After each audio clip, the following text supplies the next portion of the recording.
Chapter 6, An Exquisite of 92.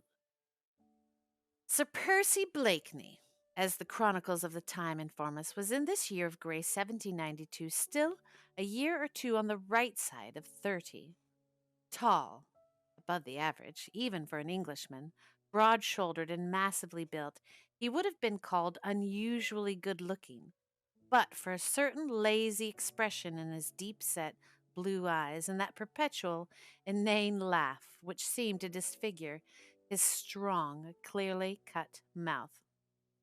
It was nearly a year ago now that Sir Percy Blakeney, Bart, one of the richest men in England, leader of all the fashions and intimate friend of the Prince of Wales, had astonished fashionable society in London and Bath by bringing home from one of his journeys abroad a beautiful, fascinating, clever French wife. He, the sleepiest, dullest, most Britisher that had ever set a pretty woman yawning, had secured a brilliant matrimonial prize for which, as all chroniclers aver, there had been many competitors. Marguerite St-Just had first made her debut in artistic Parisian circles at the very moment when the greatest social upheaval the world has ever known was taking place within its very walls. Scarcely 18, lavishly gifted with beauty and talent, chaperoned only by a young and devoted brother, she had soon gathered round her in her charming apartment in the Rue Richelieu a coterie which was as brilliant as it was exclusive. Exclusive, that is to say, only from one point of view. Marguerite St-Just was from principle and by conviction a Republican. Equality of birth was her motto. Inequality of fortune was in her eyes a mere untoward accident. But the only inequality she admitted was that of talent. Money and titles may be hereditary, she would say, but brains are not. And thus her charming salon was reserved for originality and intellect, for brilliance and wit, for clever men and talented women, and the entrance into it was soon looked upon in the world of intellect, which even in those days and in those troublous times found its pivot in Paris, as the seal to an artistic career.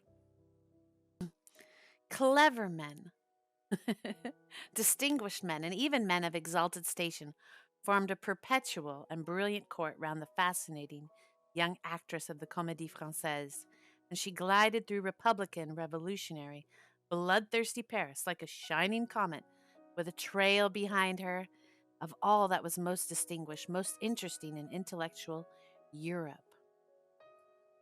Then the climax came.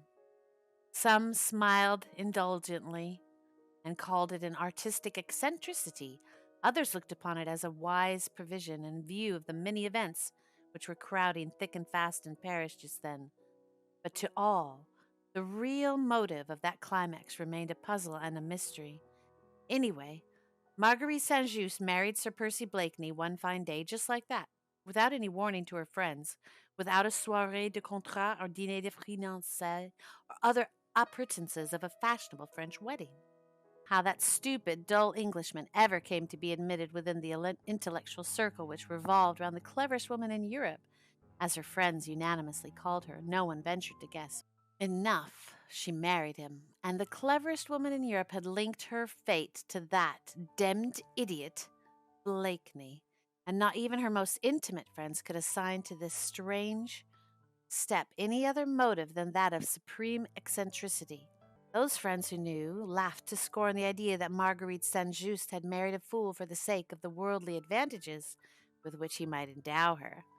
They knew, as a matter of fact, that Marguerite St-Just cared nothing about money, and still less about a title. Moreover, there were at least half a dozen other men in the cosmopolitan world equally well born, if not so wealthy as Blakeney, who would have been only too happy to give Marguerite St-Just any position she might choose to covet.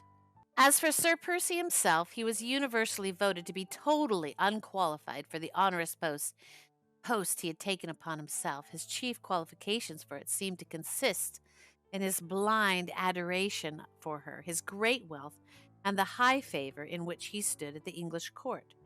But London society thought that, taking into consideration his own intellectual limitations, It would have been wiser on his part had he bestowed those worldly advantages upon a less brilliant and witty wife. Although lately he had been so prominent a figure in fashionable English society, he had spent most of his early life abroad.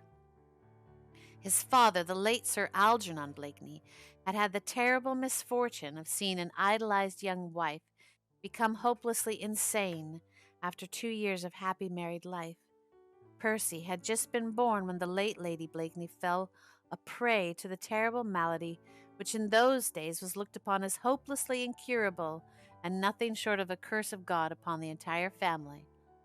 Sir Algernon took his afflicted young wife abroad, and there, presumably, Percy was educated and grew up between an imbecile mother and a distracted father until he attained his majority. The death of his parents, following close upon one another, left him a free man, and as Sir Algernon had led a forcibly simple and retired life, the large Blakeney fortune had increased tenfold. Sir Percy Blakeney had traveled a great deal abroad before he brought home his beautiful young French wife. The fashionable circles of the time were ready to receive them both with open arms. Sir Percy was rich, his wife was accomplished. The Prince of Wales took a very great liking to them both. Within 6 months they were the acknowledged leaders of fashion and of style. Sir Percy's coats were the talk of the town. His inanities were quoted, his foolish laugh copied by the gilded youth at Almack's or the Mall. Everyone knew that he was hopelessly stupid, but then that was scarcely to be wondered at, seeing that all the Blakeneys for generations had been notoriously dull, and that his mother had died an imbecile. Thus, society accepted him, petted him, made much of him, since his horses were the finest in the country, his fetes, parties, wines the most sought after. As for his marriage with the cleverest woman in Europe, well, the inevitable came with sure and rapid footsteps. No one pitied him, since his fate was of his own making. There were plenty of young ladies in England of high birth and good looks who would have been quite willing to help him to spend the Blakeney fortune, while smiling indulgently at his inanities and his good-humored foolishness. Moreover, Sir Percy got no pity, because he seemed to require none. He seemed very proud of his clever wife, and to care little that she took no pains to disguise that good-natured contempt which she evidently felt for him, and that she even amused herself by sharpening her ready wits at his expense.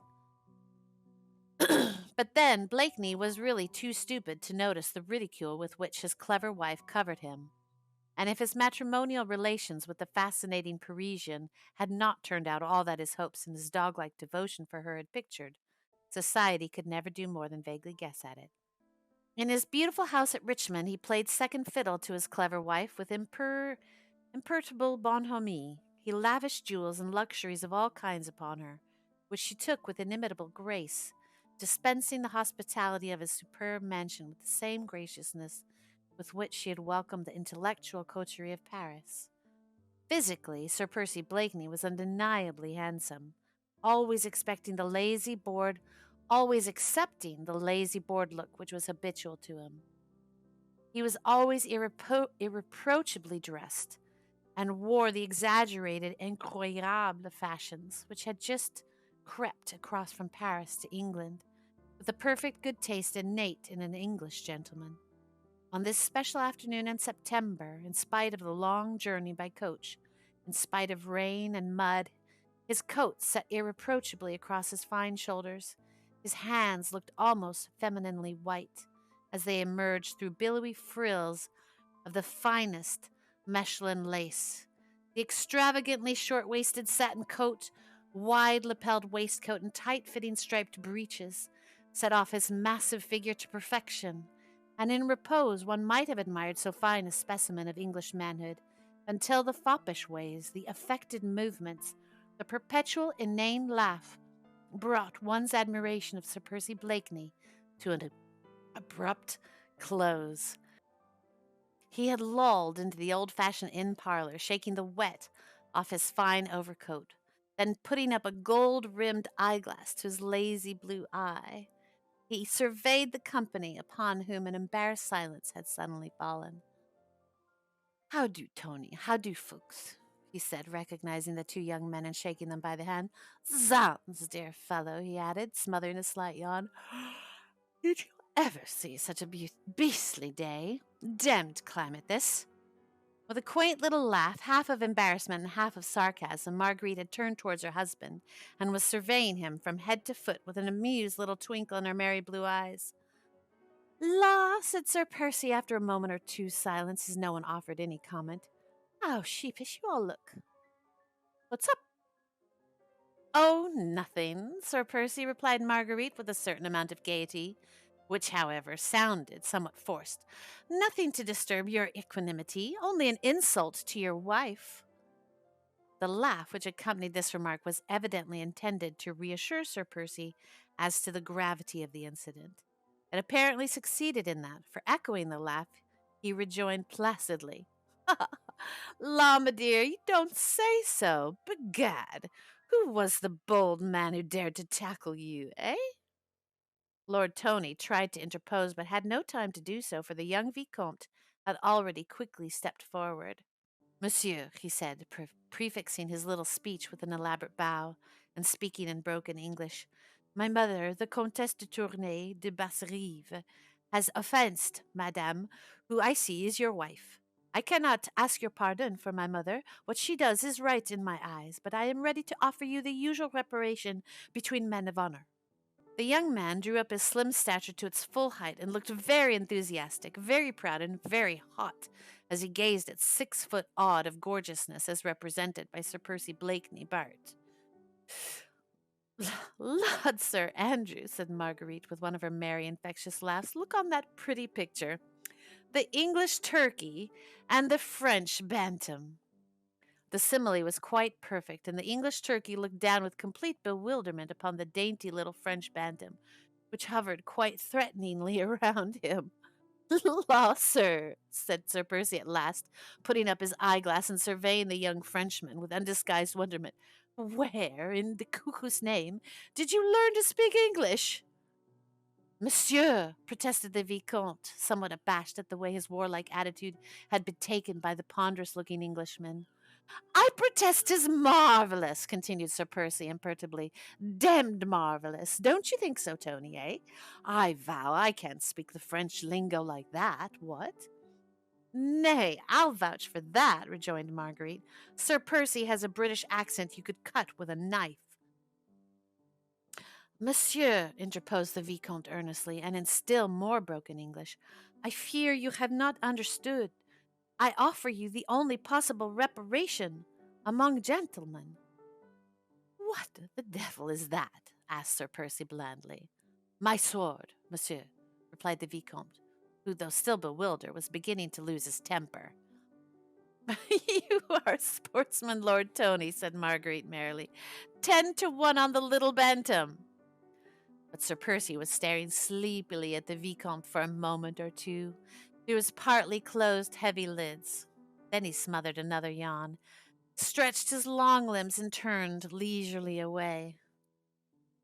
Lud love you, sir, he muttered good-humoredly. Damn it, young man, what's the good of your sword to me? The Vicomte thought and felt at that moment, when that long-limbed Englishman treated him with such marked insolence, might fill volumes of sound reflections. What he said resolved itself into a single articulate word, for all the others were choked in his throat by a surging wrath. A duel, monsieur, he stammered. Once more Blakeney turned, and from his high altitude looked down on the choleric little man before him. But not even for a second did he seem to lose his own imperturbable good humor. He laughed his own pleasant and inane laugh, and burying his slender long hands into the capacious pockets of his overcoat, he said leisurely, A duel? La! Is that what he meant? Odds fish! You are a bloodthirsty young ruffian. Do you want to make a hole in a law-abiding man? As for me, sir, I never fight duels, he added as he placidly sat down and stretched his long, lazy legs out before him. Demmed uncomfortable things, duels, ain't they, Tony? Now the Vicomte had no doubt vaguely heard that in England the fashion of dueling amongst gentlemen had been suppressed by the law with a very stern hand. Still, to him, a Frenchman, whose notions of bravery and honor were based upon a code that had centuries of tradition to back it, the spectacle of a gentleman actually refusing to fight a duel was little short of an enormity. In his mind, he vaguely pondered whether he should strike that long-legged Englishman in the face and call him a coward, or whether such conduct in a lady's presence might be deemed ungentlemanly, when Marguerite happily interposed. "I pray you, Lord Tony," she said in that gentle, sweet, musical voice of hers, "I pray you, play the peacemaker. The child is bursting with rage, and," she added with a soupçon of dry sarcasm, he just might do Sir Percy an injury." She laughed a mocking little laugh, which, however, did not in the least disturb her husband's placid equanimity. "The British turkey has had the day," she said. "Sir Percy would provoke all the saints in the calendar and keep his temper the while." But already Blakeney, good-humoured as ever, had joined in the laugh against himself. "Damned smart that now, wasn't it?" he said, turning pleasantly to the Vicomte. "Clever woman, my wife, sir. You will find that out if you live long enough in England." "Sir Percy is in the right, Vicomte," here interposed Lord Antony, laying a friendly hand on the young Frenchman's shoulder. "It would hardly be fitting that you should commence your career in England by provoking him to a duel." For a moment longer the Vicomte hesitated. Then, with a slight shrug of the shoulders directed against the extraordinary code of honor prevailing in this fog-ridden island, he said with becoming dignity, "Ah, well, if monsieur is satisfied, I have no griefs. You, my lord, are our protector. If I have done wrong, I withdraw myself." "I do," rejoined Blakeney with a long sigh of satisfaction. "Withdraw yourself over there. Damned excitable little puppy," he added under his breath. "Faith, Fuchs, if that's a specimen of the goods you and your friends bring over from France, my advice to you is to drop 'em mid-channel, my friend, or I shall have to see old Pitt about it. Get him to clap on a prohibitive tariff, and put you in the stocks, and you smuggle." "La, Sir Percy, your chivalry misguides you," said Marguerite coquettishly. "You forget that you yourself have imported one bundle of goods from France."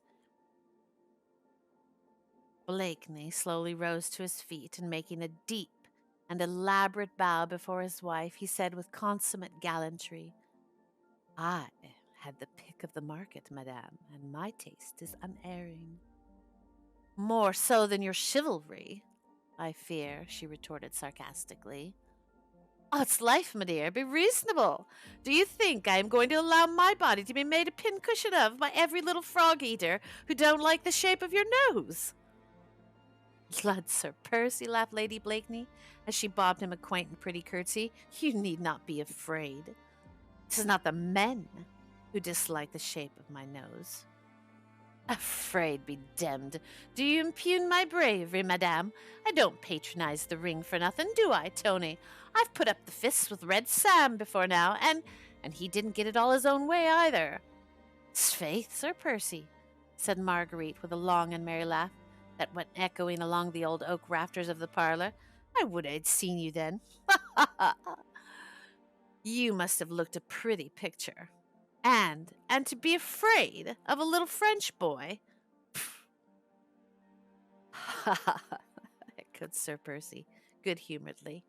"La, madame, you honour me. Zooks! Fuchs, mark ye that. I have made my wife laugh. The cleverest woman in Europe. Odds fish, we must have a bowl on that." And he tapped vigorously on the table near him. "Eh, Jelly! Quick, man, here, Jelly!" Harmony was once more restored. Mr. Jellyband, with a mighty effort, recovered himself from the many emotions he had experienced within the last half-hour. "A bowl of punch, Jelly, hot and strong, eh?" said Sir Percy. "The wits that have just made a clever woman laugh must be whetted. Ha! Hasten, my good Jelly." "Nay, there is no time, Sir Percy," interposed Marguerite. "The skipper will be here directly, and my brother must get on board, or the Daydream will miss the tide." "Time, my dear?" There is plenty of time for any gentleman to get drunk and get on board before the turn of the tide. I think, your ladyship, said Jellyband respectfully, that the young gentleman is coming along now with Sir Percy's skipper. That's right, said Blakeney. Then Armand can join us in the merry bowl. Thank you, Tony, he added, turning towards the Vicomte, that jackanapes of yours will join us. Think you, Tony, that jackanapes of yours will join us in a glass? Tell him that we drink in token of reconciliation. In fact, you are all such merry company, said Marguerite, that I trust you will forgive me if I bid my brother good-bye in another room.